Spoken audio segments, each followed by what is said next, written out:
What if Snow White was a man? Or if the beast in Beauty and the Beast was Belle instead of the cursed prince? You'd say, that changes everything, right?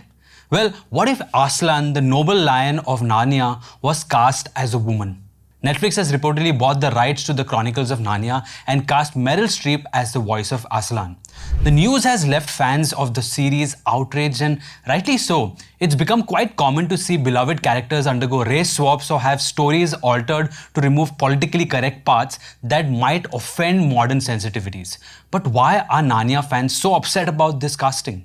This change isn't just about gender roles or Hollywood politics. It's about changing the very identity of a character who represents Christ. So let's start at the source. In the Chronicles of Narnia, Aslan is not just a random magical lion. He is the son of the emperor beyond the sea, the one who created Narnia.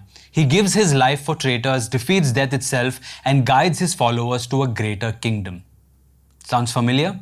That's no accident. C.S. Lewis was very clear. Aslan and Narnia aren't merely an allegory for Christianity, but a supposition. He writes, suppose there were a world like Narnia and it, like ours, needed redemption. What might Christ become like there? In Narnia, Christ takes on the form of a lion, Aslan. In fact, in The Voyage of the Dawn Treader, when Lucy asks Aslan if they'll meet him again in her own world, he says, in your world I have another name. You must learn to know me by it. That name is Jesus. So Aslan is not just a noble animal. He is Christ, as he might appear in another world. Now, this has nothing to do with Christians hating women or anything like that. Meryl Streep is a world-class actress, but even she cannot take on a role that was never meant to be female. People might say, oh, it's just a fantasy story, but that's exactly the point. Narnia is sacred fiction, a carefully crafted world where every metaphor and character points to a deeper spiritual truth. So, changing Aslan isn't just about swapping a voice. It's about distorting a beloved central character in a way that contradicts the author's original intent. It's about altering the very nature of who he is. C.S. Lewis made Aslan a male lion because he is the Christ of Narnia.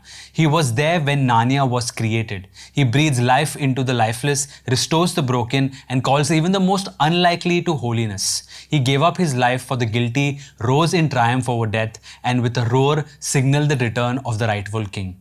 Aslan doesn't just represent Christ, he is Christ, as he might appear in another world.